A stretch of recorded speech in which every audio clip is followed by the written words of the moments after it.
Coloque o tema para mim, por favor. Nós estamos aqui com o sentimento do nosso coração em que nós cremos que o olhar de Jesus está penetrante em nossas vidas. Hoje é ceia do Senhor, hoje é o momento de nós estarmos aqui celebrando a comunhão do nosso Pai e nós cremos que o Espírito Santo está aqui comigo e com você, amém?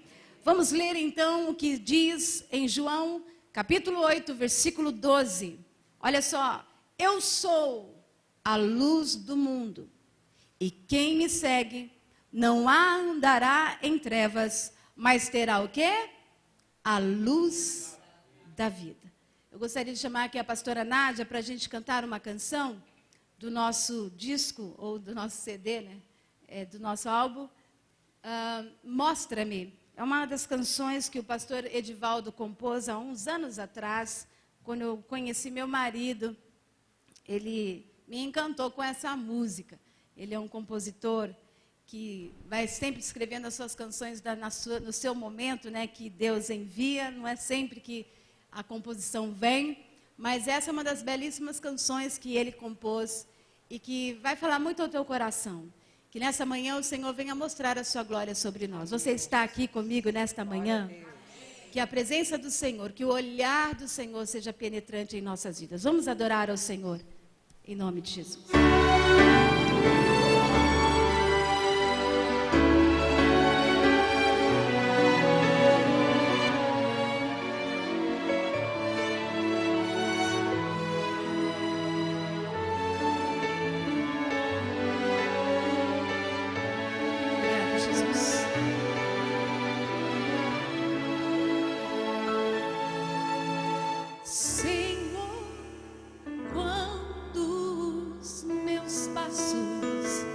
Se resvalarei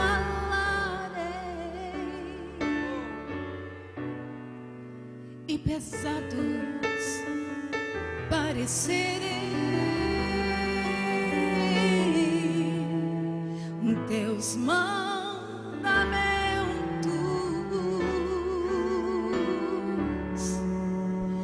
mostra-me tuas mãos, Senhor. Mãos marcadas, furadas, mostra-me tuas mãos, Senhor, mostra-me tuas mãos.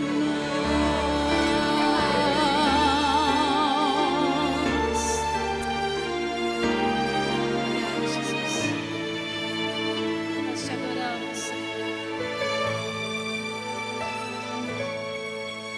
Senhor, se nesta jornada a minha fé combalir, que em todo tempo eu possa ouvir sua voz a me confortar.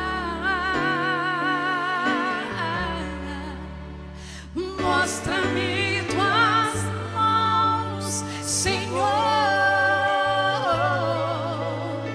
tuas mãos marcadas, furadas,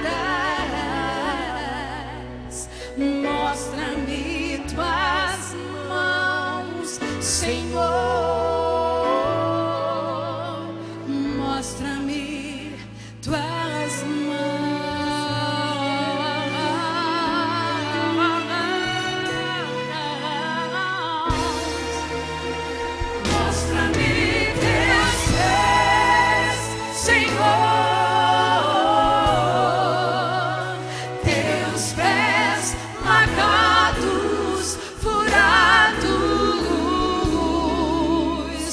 Mostra-me teus pés, Senhor. Mostra-me teus pés. Mostra-me tuas mãos, Senhor. tuas mãos marcadas, furadas. Mostra-me tuas mãos, Senhor. Mostra-me tuas mãos.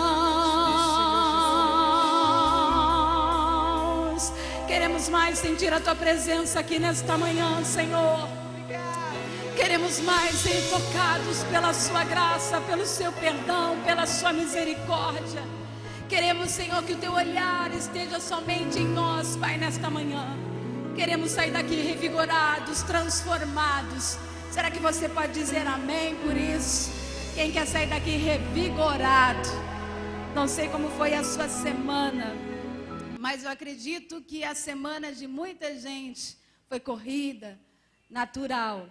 Mas nós estamos aqui para trazer uma palavra de vida para o teu coração. E eu estava aqui nesse tempo de jejum, nós estamos hoje completando 5 dias de jejum e oração pela vida da igreja.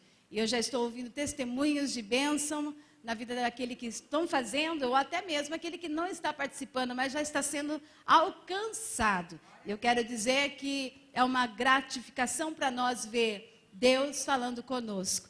E assim, perguntando a Deus nessa semana, Pai, o que o Senhor quer falar conosco? O que o Senhor tem para o nosso coração? E de repente esse tema veio ao meu sentimento, o olhar de Jesus. E uma coisa que nós estamos aqui dizendo a você, que João era aquele discípulo amado de Jesus, aquele que tinha a sensibilidade, a percepção, é aquele que deitou a sua cabecinha no ombro de Jesus, é aquele que esteve na ilha de Patmos, é aquele que escreveu o Apocalipse.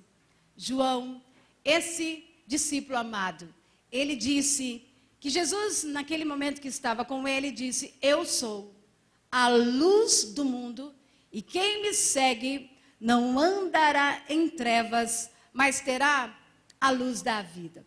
Quando esta declaração vem do eu sou, no contexto do livro de João, capítulo 8, dos 11 versículos do capítulo 8, você pode perceber Jesus tratando de um assunto, de uma libertação de uma mulher adúltera.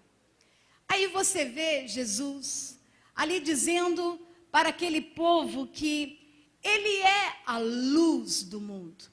E quando ele vai declarando que ele é a luz, pensando nesta mensagem, talvez naquele momento, naquele contexto, naquela circunstância, o sol estivesse surgindo no horizonte.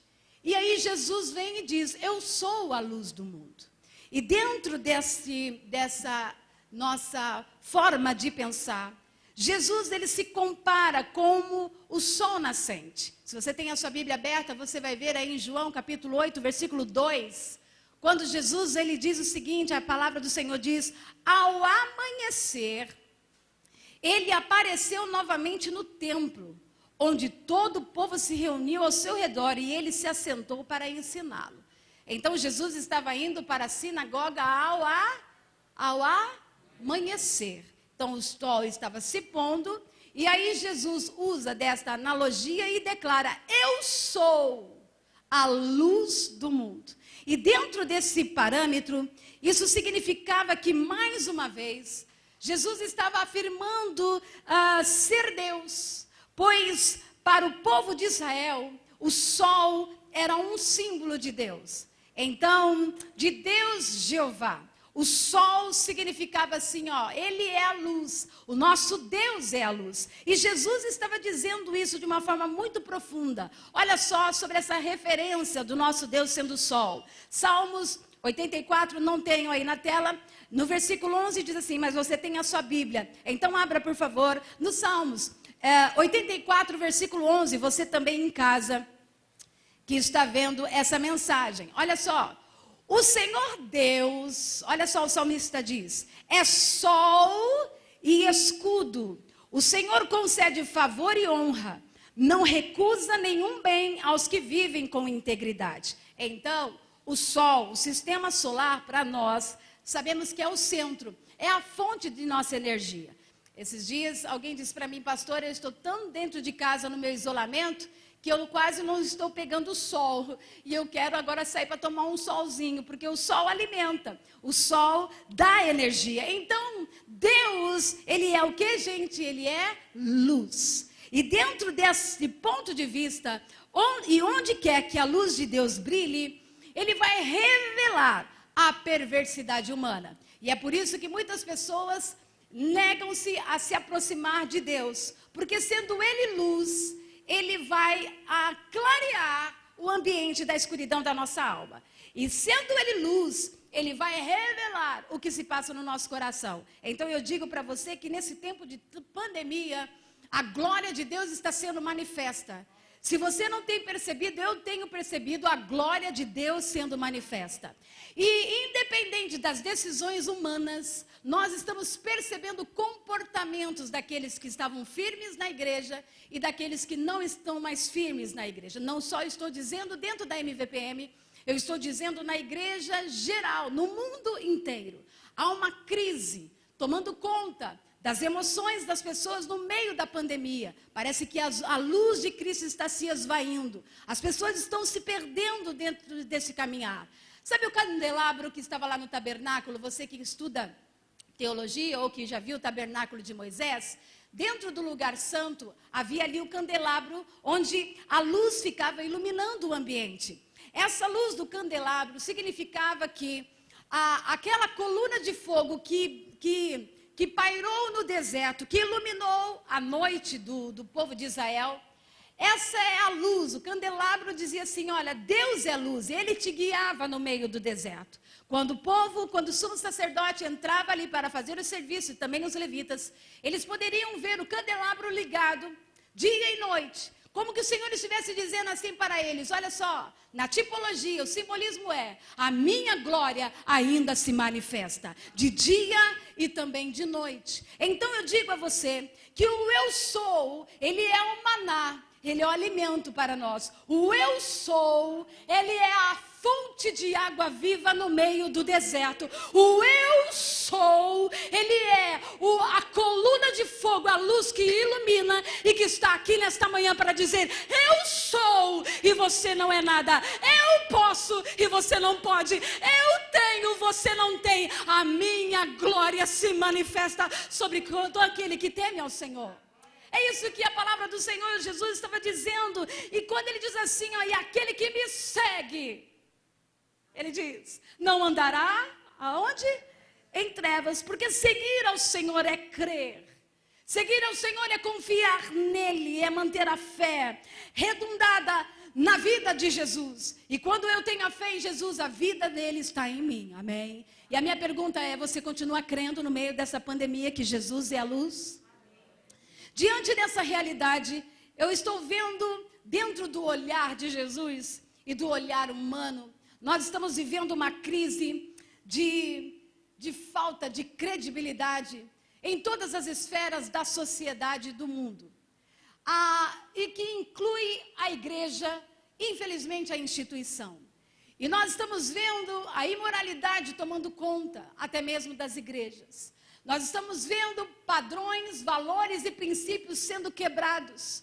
As pessoas não estão respeitando mais. E pior, agora nós estamos vendo escândalos nacionalmente, expondo a igreja e expondo também lideranças. Eu quero dizer para você que o caso Flor de Lis não representa pastores e pastoras. O fato do que eles fizeram não significa que pastores vão agir da mesma forma.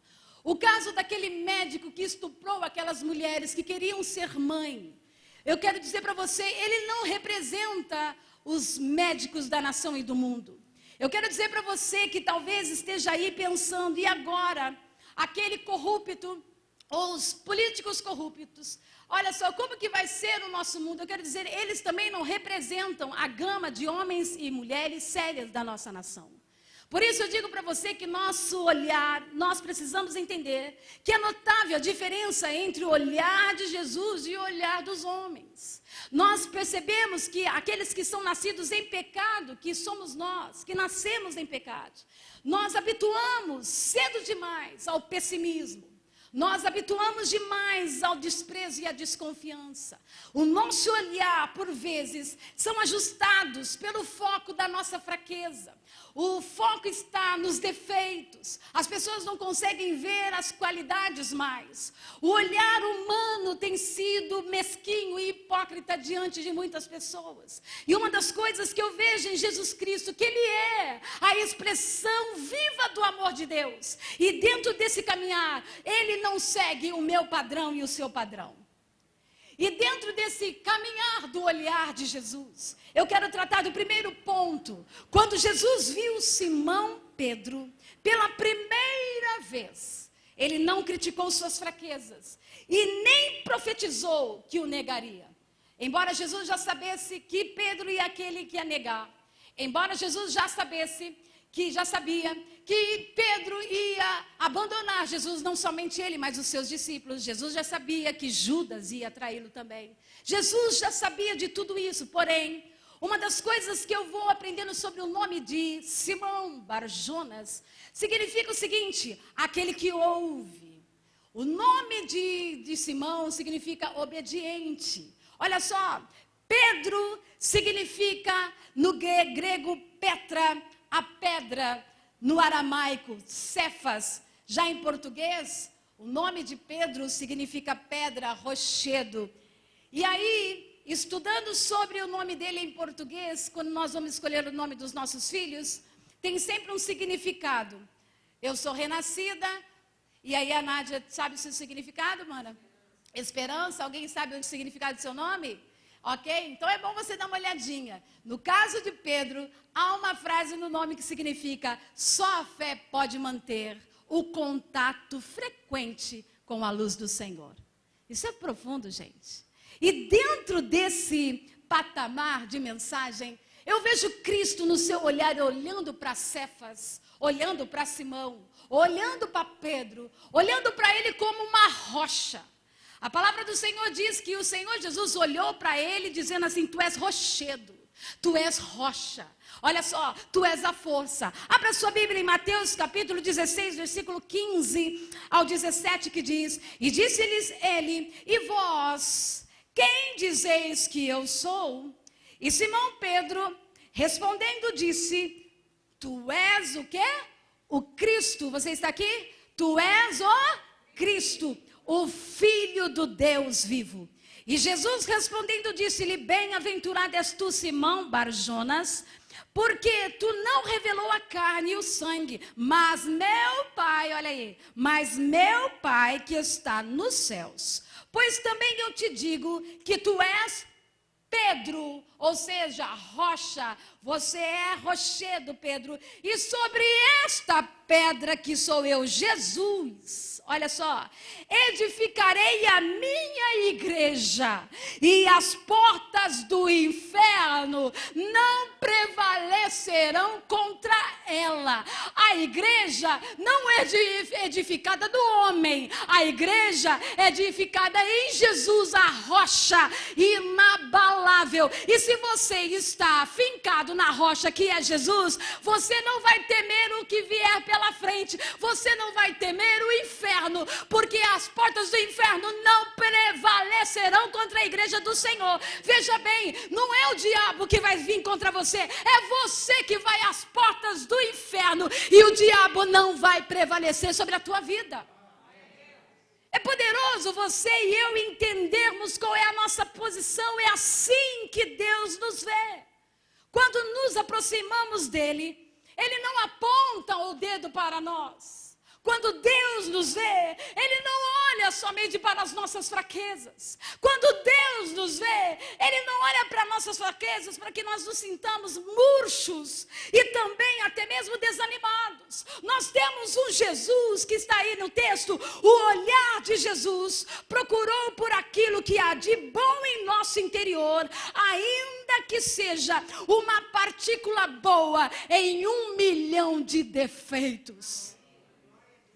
Se você tem uma partícula boa, o Senhor vai eliminar isso tudo pelo olhar do seu amor e da sua graça e misericórdia, no meio de milhões de defeitos que eu e você temos, porque a misericórdia do Senhor é a causa de nós não sermos aqui consumidos.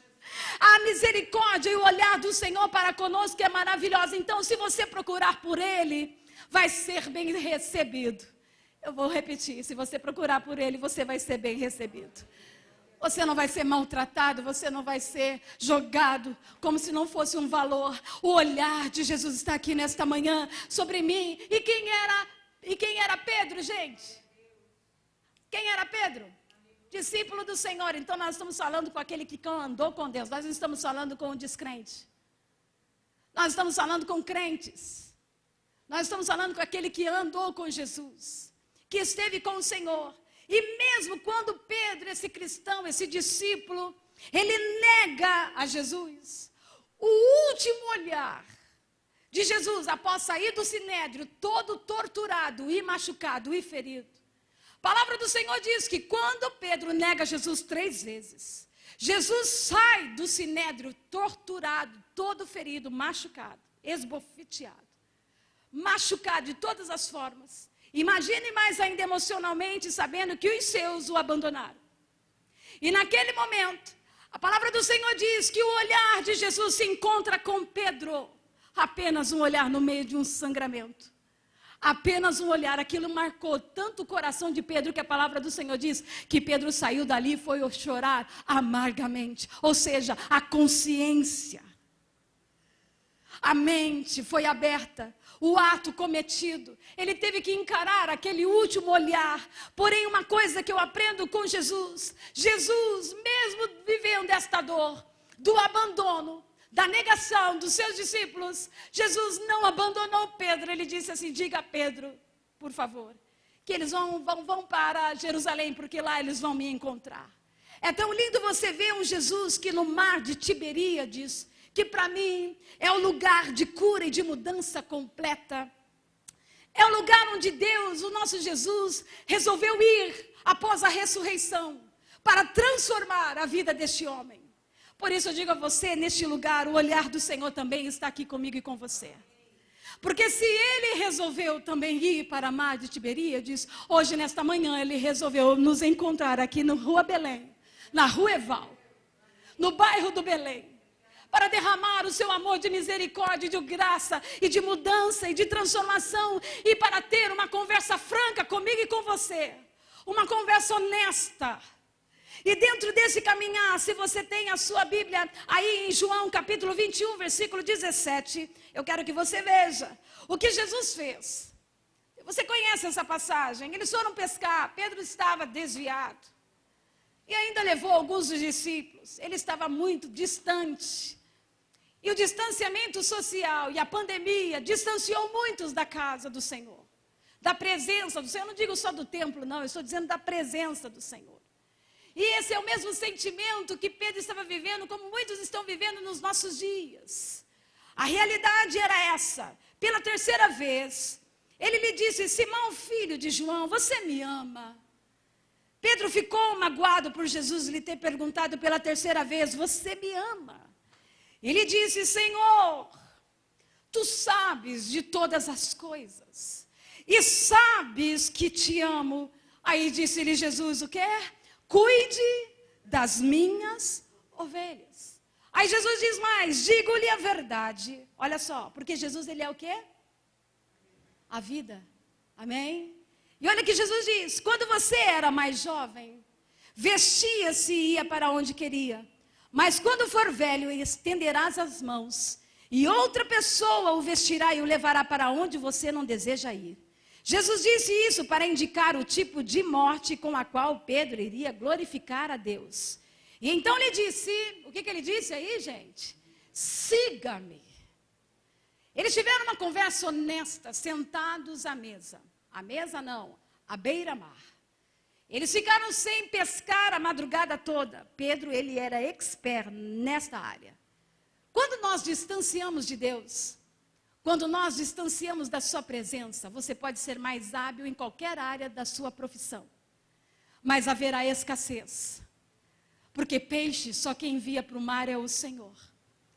Você pode até ter o mar, você pode até ter o barco, você pode até ter a experiência, mas o peixe para chegar na rede depende da ordem do Senhor. E a palavra do Senhor diz que eles estavam pescando e nenhum deles estavam preocupados demais.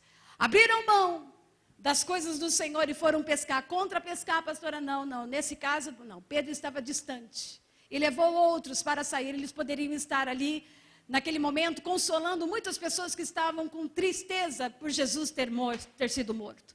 Mas não, eles resolveram tirar férias. No momento em que era para estar ali orando e trabalhando e buscando uma saída para que eles pudessem viver aquilo que eles aprenderam em 3 anos. E diante dessa realidade real dos nossos dias, em que nós estamos vivendo aqui como igreja, Pedro, ele teve que se converter de tal forma, porque se ele negou Jesus 3 vezes, agora vem Jesus no mecanismo de... Você não pode deletar as informações do seu cérebro, mas você pode reescrever a sua história.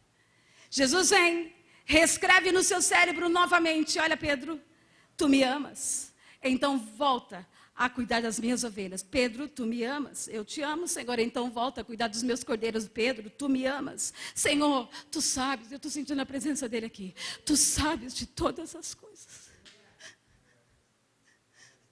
tu sabes que eu te amo. Pedro, não importa o que você fez, não importa o quanto você me negou, agora eu acrescento, não importa se você me deixou, importa que você volte para o foco do seu chamado, que você volte para aquilo que eu tenho preparado para você. Por isso eu digo a você, MVPM, mantenha o foco no meio do distanciamento social. Porque Jesus não só está dentro desta igreja, Jesus está com você na tua casa, no seu trabalho, no seu carro, aonde você estiver. O Senhor está me dizendo aqui, me encorajando a dizer no teu coração, volte ao primeiro amor. Volte às primeiras obras. Volte a se apaixonar por mim novamente. Porque o meu olhar não é de condenação, o meu olhar é de salvação nesta manhã. A glória do Senhor está aqui neste lugar. Você pode dizer amém? Ele entendeu tão perfeitamente essa transformação que Pedro, ele quando foi para ser morto, ele foi morto na cruz também. Mas ele pediu para ser crucificado de cabeça para baixo, porque ele não sentia-se digno de morrer como Jesus, o seu Salvador. Isso é transformação, gente. Já é difícil de cabeça para cima, agora imagine de cabeça para baixo, gente. Ficar ali, vivendo a dor do sofrimento. Por isso eu digo a você, a esperança para mim e para você nesta manhã. O olhar de Jesus é penetrante sobre mim e sobre você. Não importa. Não importa o que aconteceu nesse tempo, não importa o distanciamento, não importa o sentimento do coração, não importa a frieza espiritual que nós estamos vivendo, não somente aqui dentro, mas em todas as denominações. Eu quero dizer que o olhar de Jesus está aqui nesta manhã dizendo, eu estou vivo, eu ressuscitei e estou no meio de vós. Eu sinto a presença dele aqui neste lugar. Do segundo ponto, quando Jesus viu o baixinho Zaqueu no alto da figueira, não zombou dele perante a multidão.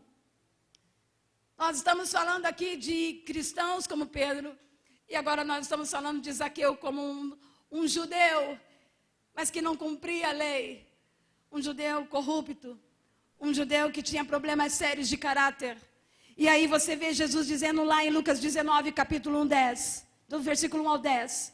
E quando Jesus chegou àquele lugar, olhando para cima, viu e disse-lhe, Zaqueu, desce depressa, porque hoje me convém pousar em tua casa.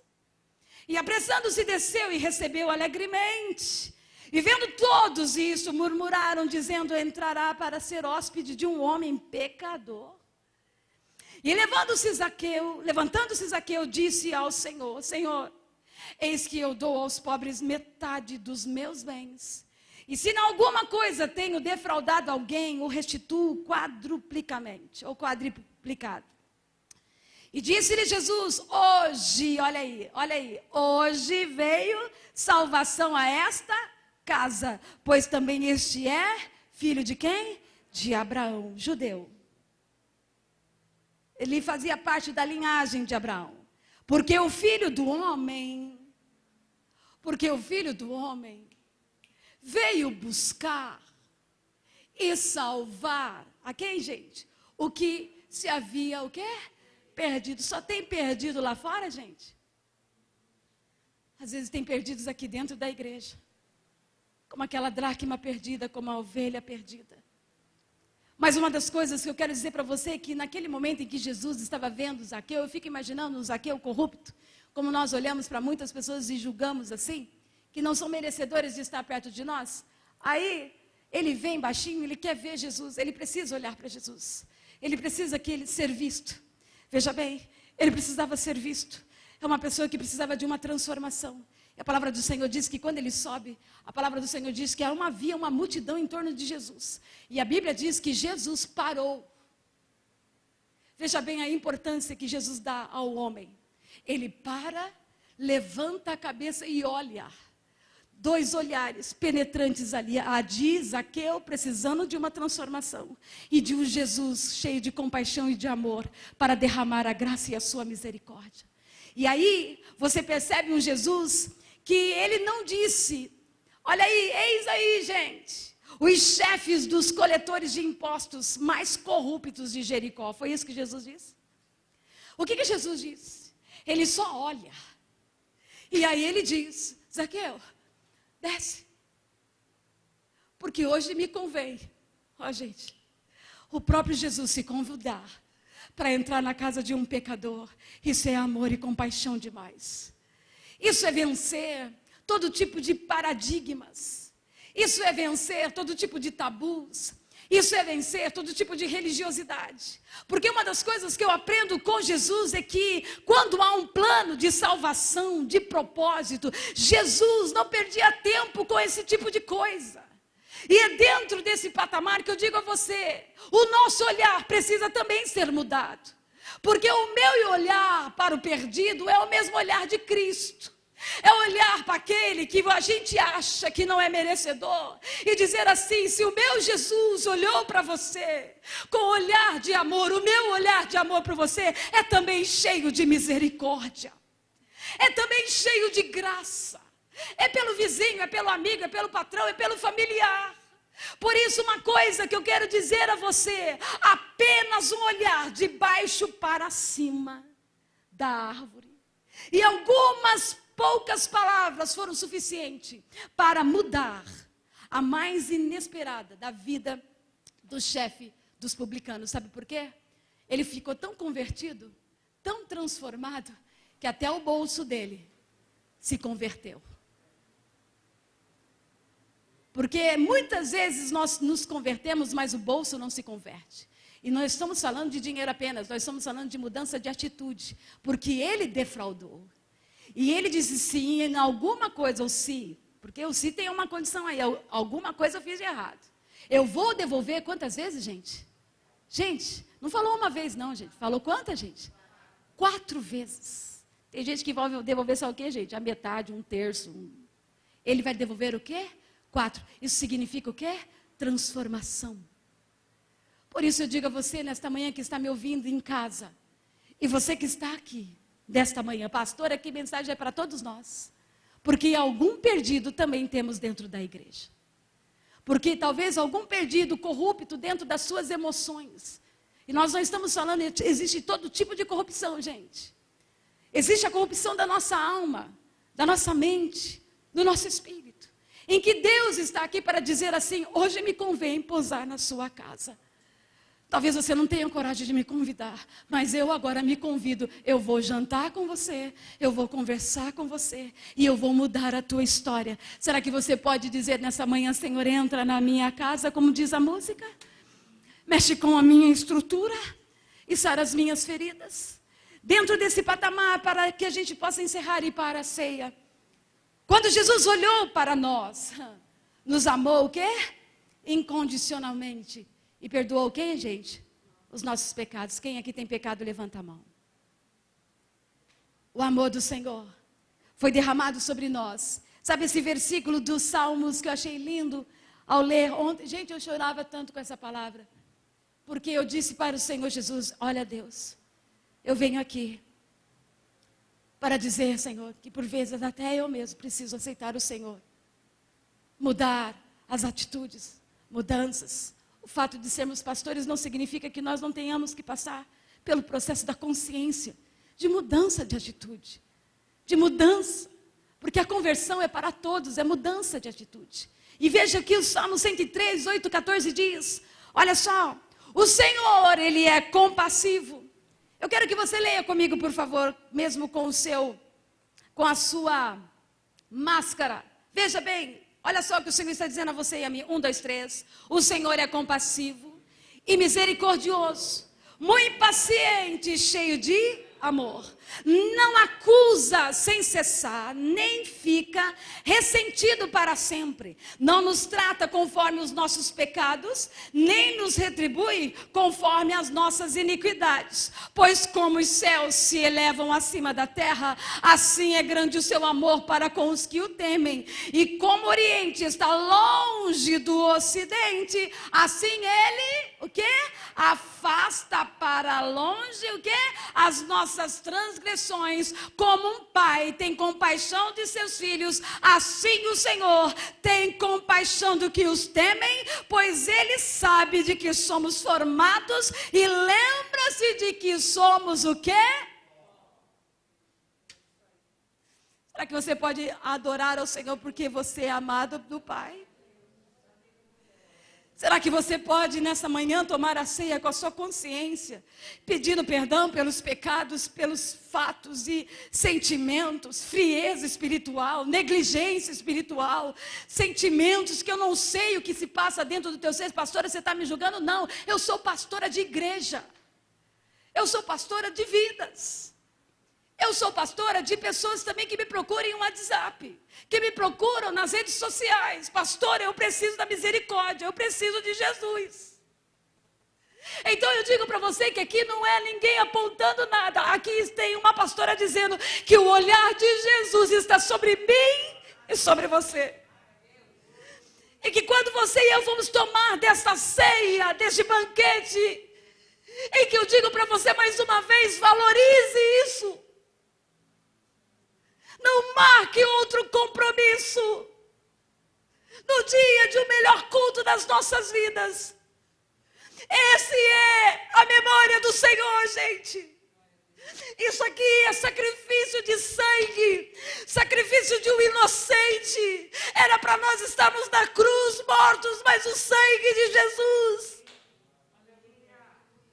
Ele nos purificou, nos resgatou, nos redimiu, nos libertou e ainda mais nos deu a garantia da vida eterna com Ele, gente. Será que você pode dizer obrigado por isso, Senhor?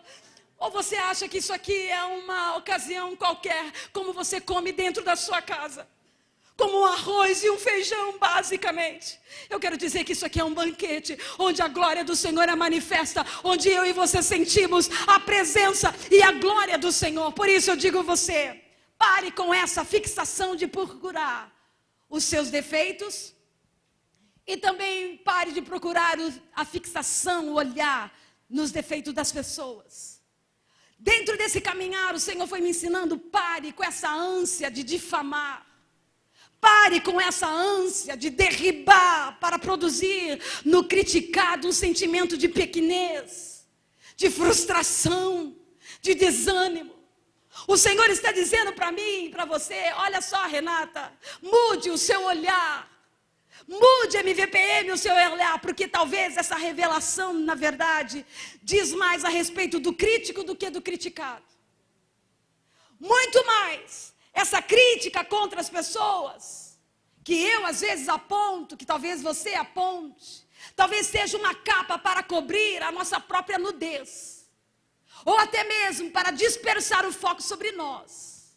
Mas eu quero dizer para você que o olhar de Jesus está aqui comigo e com você. E dentro desse patamar, Jesus vê a rocha, onde todos veem um traidor. Jesus vê um convertido sincero, enquanto todos só veem um fiscal corrupto. Jesus não atira pedras em quem está caído quando é pego em adultério. Jesus, ele não vira as costas quando alguém bate na sua porta, quando tem um coração sincero. A única pessoa que Deus, o Senhor Jesus, vai fechar a porta e dizer que não vai abrir a porta do céu, é para aqueles que não valorizaram a presença dele aqui na terra, é o ímpio, aquele que é incrédulo, aquele que teve tempo de estar aqui na presença do Senhor e não o quis. E quando bater, a festa estiver acontecendo lá em cima, baterem na porta, aí eles vão dizer assim: Senhor, abra-nos a porta. Ele diz: quem sois vós? Eu não vos conheço. Aí Jesus vai dizer assim ainda, olha só: mas Senhor, em teu nome eu profetizei. Senhor, em teu nome eu preguei a palavra. Senhor, em teu nome eu curei os enfermos. Ele vai dizer: para trás de mim, malditos, que eu não vos conheço. É a única situação em que Jesus não vai abrir a porta. Mas se eu e você chegarmos na presença dele com um coração quebrantado e um espírito contrito, a porta será aberta, a misericórdia será derramada. Ei, a porta está aberta aqui nesta manhã. O olhar de Jesus está aqui nesta manhã. Então eu digo para você: Jesus muda e transforma a nossa ótica humana, enchendo o nosso olhar de amor e compaixão pelos perdidos. E eu vou te dizer qual deles mais perdido eu conheci. O nosso pai, pastor Leonel. O pastor Leonel, ele teve que viver a olhar da misericórdia do Senhor dentro da sua casa, da sua família. Ele veio de uma família muito pobre, sem riqueza, sem dinheiro. O papai dizia que na sua pobreza na infância não tinha nem onde sentar. Não tinha onde uma cadeira para sentar, a pobreza era intensa. Havia tantos problemas emocionais dentro da sua alma. Papai, ele tinha problemas no seu espírito, porque cheio de demônios. Ele era espírita. Ele também tinha a religião do catolicismo junto com o espiritismo e dava passe em pessoas. Ele era um homem que recebia os demônios no seu corpo e curava as pessoas. Papai, ele era aquele que a sua alma era cheia de feridas, ele era uma pessoa cheia de traumas e de complexos. Papai, ele foi o homem antes de Jesus, com o seu corpo doente, que o demônio quando descobriu, aliás, quando meu pai e meu tio desmascarou ele no centro espírita, e ali estava meu pai recebendo o espírito, dizendo que era a nossa avó que tinha morrido há tantos anos. E aí meu tio, que estava lendo já a Bíblia, não era evangélico, entendeu que aqueles que morreram aqui não terão mais a chance de voltar aqui. E que Jesus lá na cruz disse que hoje mesmo estarás comigo no paraíso. Não tinha nem reencarnação e também não tinha direito de voltar a esta terra. E aí, no meio daquele momento do salão em que todos estavam ali vendo aquele demônio usando meu pai, dizendo que era minha avó, o meu tio Joel, pastor hoje, disse: quem é que está falando aí? Eu sou tua avó que morreu há tantos anos. Ele disse: eu acho que não. Quem é que está falando comigo? Através da boca do meu irmão: eu sou tua avó que morreu há tantos anos. Aí ele disse: olha só, eu não sou crente, mas eu estou lendo a Bíblia. A Bíblia diz que os mortos não podem voltar mais à terra. Então eu vou dizer, em nome de Jesus dos crentes, olha aí, qual é o teu nome? Na hora, pela boca do meu pai, cheia de demônios, ele disse: eu sou Lúcifer, o príncipe das trevas. Eu enganei a sua família por 4 gerações. E por você ter me aberto os olhos deste povo, esta matéria, que era meu papai, este cavalo, tem 7 semanas de vida, a começar por hoje. E papai ficou enfermo, doente. E assim, a família começa a procurar todos aqueles para curar a enfermidade do meu pai, até pastores charlatões, que cobraram dos meus avós um dinheiro para orar por ele, para que ele fosse liberto. Por isso eu digo a você: tome cuidado. E quando o papai estava chegando próximo uma semana da sua morte, já com o seu corpo debilitado, fraco já, mas ainda queria ir para o baile, porque ele já tinha um decreto de morte. Aí diz ele que uma vizinha, com o olhar de Jesus, cheio de misericórdia, disse ao meu pai e meu tio na porta de saída: eu quero levar vocês para um culto. Aí meu pai: não, eu vou para o baile. E meu tio, que estava lendo a Bíblia, ele disse: vamos ao culto, depois nós vamos ao baile. Ah, então, se você for, eu vou também. Chega na igreja lotada. Por favor, coloque essa imagem para mim, a primeira imagem. Chega nesta igreja. Ele está ali na foto, porque ele quis registrar isso na sua história. Essa foi a igreja, um pouco mais moderna, porque foi em 1971 que ele entrou primeira vez por estas portas. E quando ele entrou primeira vez por estas portas, lotada de gente, ele pensou: ah, lá na Assembleia de Deus fica só mulher de um lado e homem do outro. Eu entro, saio fora, ela nem vai ver. Você acha que ela desistiu dele? Pegou os dois pelos braços, levou na frente do pastor e ficou com eles até ele se converter. Aí, no momento da decisão, perguntou se alguém quer aceitar a Jesus. Meu tio Joel, meu pai disse não. Meu tio Joel disse sim. Aí meu pai disse: então, se você vai, eu vou também. Levantou a mão e ali aceitou Jesus. E quando ele foi subindo, o pastor disse: esse homem está cheio de demônios, por favor. Obreiros, se aproximem. Quando ele colocou a mão sobre meu pai já não via nada. Diz ele que meu pai usava um salto de carrapeta daqueles antigos, calça larga. Lembra? Alguém usou esse sapato no passado, gente? Acho que não é nós, ninguém é de 71. Carrapeta, cabelão. O Robinson. Cabelão aqui. E aí diz que ele não viu mais nada. Mas quando ele voltou a si, estava liberto. E quando ele foi liberto, ele pega o microfone e diz: a partir de hoje, eu vou ser um pregador do Evangelho. Sabe o que aconteceu com ele? Aquele olhar que Jesus fez para aquele homem pobre, que talvez ninguém daria crédito. Olha o que ele fez depois disso. Poucas coisas eu consegui colocar. Coloca a próxima imagem, por favor. Essa foi o primeiro campo missionário dele. Olha ele lá, magrinho com a mamãe lá no meio. Lá em Anápolis. Essa foi a primeira igreja que ele dirigiu e que ele invadia prostíbulos, praças públicas e pregava o evangelho e mudava vidas. Do terceiro ponto, por favor, coloque aí. Aí começou Deus dar a ele um ministério lindo. Me ajude aqui, por favor, Silvana. Por favor. Aí ele gravou 14 discos. Aí, pega do meu pai, pode pegar todos. Silvana, olha aí, vai mostrando rapidinho. Ele foi gravando discos. Papai gravou mais de 14 discos com o seu irmão. Vamos lá, vai passando, meu amor, para aqui. Os irmãos também lá de casa possam ver. Tá aí, Vitor? Pode mandar aqui. Ou chegue mais perto de mim, Sil. Getsemane. Ele gravou Existe o Rio, que foi uma das músicas que mais impactou a nação, que transformou o seu ministério. Pare, pense e volte. Olha só, Senil. Ele gravou Pilatos, ele gravou essa canção, o Irmãos Leonel Crente, Miguel, gravou também o outro disco pela MK, Maravilhas da Bíblia. Papai vendeu muitos cassetes, papai vendeu muitos livros, juntamente com o pastor Joel. As cruzadas eram na praça, gente. As cruzadas eram lá, ó, em ginásios. Nós somos da geração de multidões de gente indo para congressos. Aí eu pergunto para você, o que está acontecendo nos nossos dias? Essa era a ação daquele tempo, mas hoje Deus está atuando de formas diferentes. Hoje eu estou aqui, tem igreja online, hoje nós estamos aqui, tem milhares de gente adorando ao Senhor. Existem pastores que Ele conquistou através do sacrifício de pregação eloquente. Vocês lembram dele como era? Olha para mim, quem não conheceu perdeu, ok? E eu digo para você que a glória do Senhor se manifestou no ministério de alguém que um dia o Senhor olhou com um olhar de amor. E sabe o que segue depois disso? O olhar de Jesus continua comigo e com você. Eu e Nádia e com você aqui. Sabe por quê? No próximo slide, estamos aqui.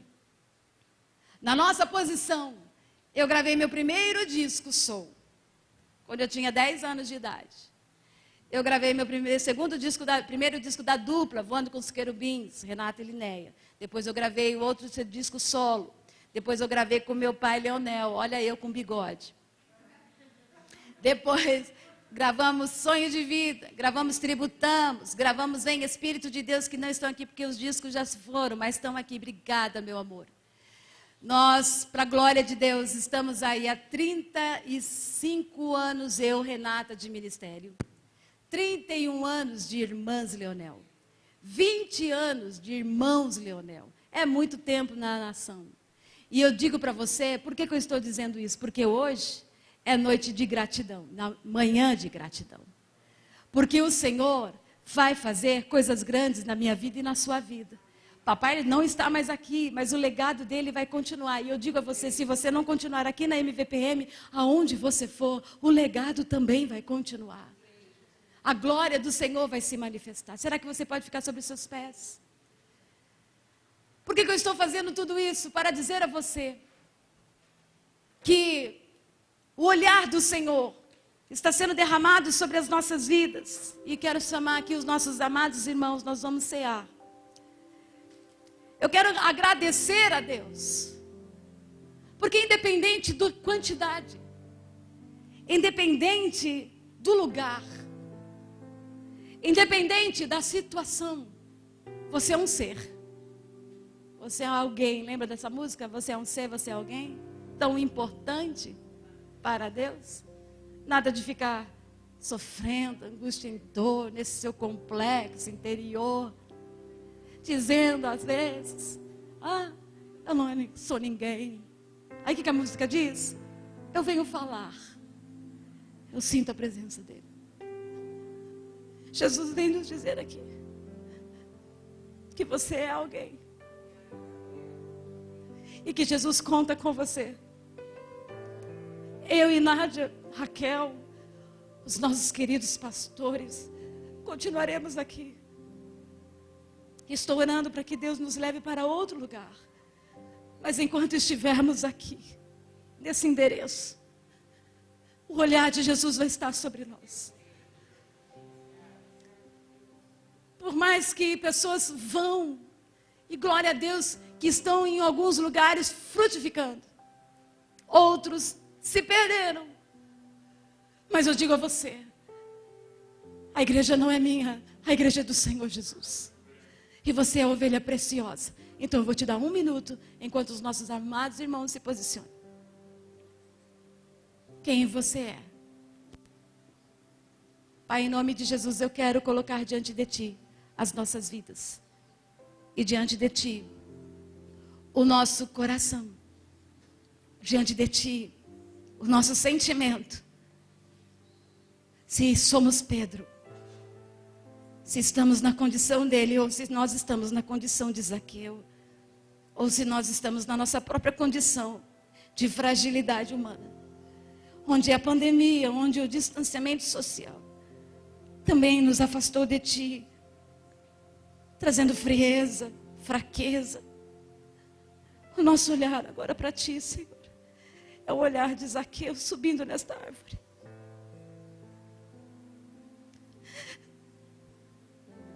Nós estamos subindo na árvore para que o Senhor nos veja, porque somos tão pequenos. Diante da multidão, Senhor, olhe para nós e nos convide. E se convide para entrar na minha casa, Senhor. Pai, perdoa os nossos pecados, perdoa as nossas falhas. Assim eu oro nesta manhã, em o nome do Senhor Jesus, amém, amém. Porque eu recebi do Senhor o que também vos ensinei, que o Senhor Jesus, na noite em que foi traído, Ele tomou o pão.